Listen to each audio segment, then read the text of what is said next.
يسعد لي مساكم جميعا. اليوم راح أسوي معاكم شابورة مالحة. ممكن يسموها شابورة مالحة أو بيتي فور مالح، أو الوالدة بتسميها ملتيت. طبعا طريقة الوالدة فلازم تجربوها، واليوم الخميس سووها وخذوها معاكم في طلعاتكم، لا تفوتكم، جدا لذيذة. بالبداية عندي هنا وعاء المحضرة، راح أضيف فيه طحين مع زيت الزيتون. بدنا نفركهم فرك علشان يصيروا زي التراب. ممكن تسووها بايدكم، بس انا اسرع عليه راح اسويها بالمحضرة. راح اضيف معاها ربع معلقة صغيرة بيكنج باودر ورشة ملح.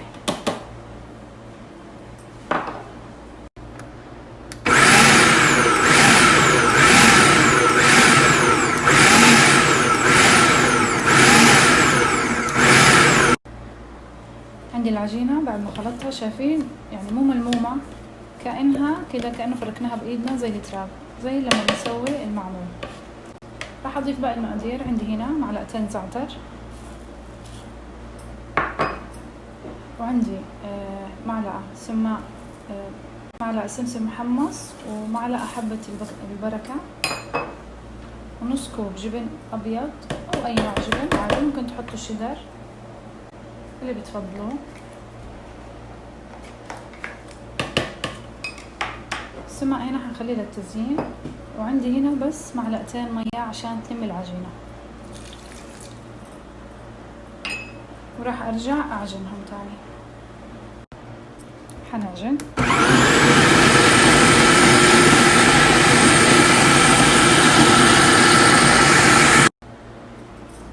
راح ألم العجينة بإيدي.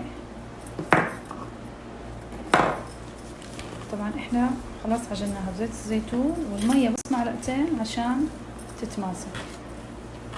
خلاص كده بيكون قوامها.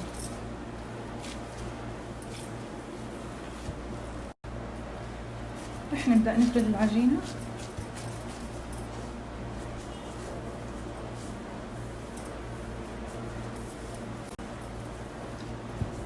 يعني بنفردها مو رقيقة كتير ولا سميكة كتير، سمك نص سنتي. إذا حابين تفردوها بصينية وتخبزوها، طبعا تقطيع قبل الخبز عادي زي ما تحبوا، اختياري، بس أنا راح أقطعها بشكل فيونكة.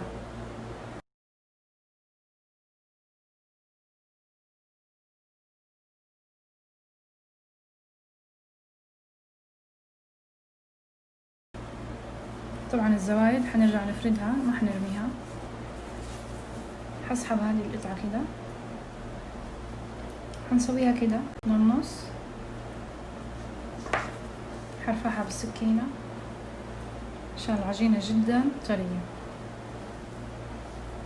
راح أحطها بالصينية.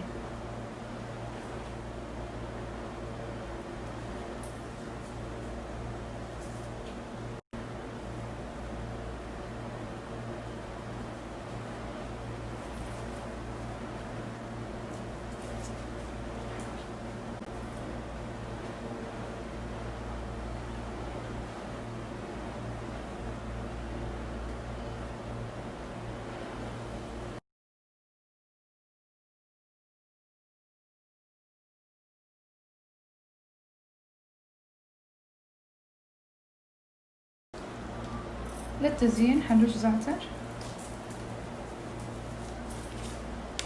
حرش كمان سماق.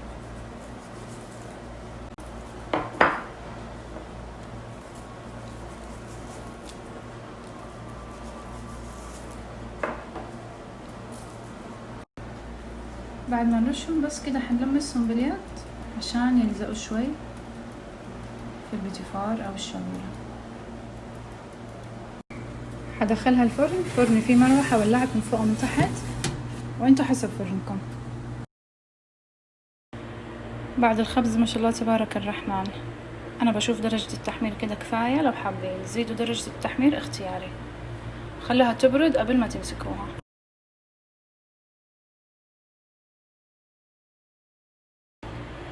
ما قدرت اصبر لما تبرد، طعم خيالي. لازم تجربوها، والله حاجة من الآخر. الصورة لحالها بتحكي، وصفة جبارة، ما راح أتكلم أكتر.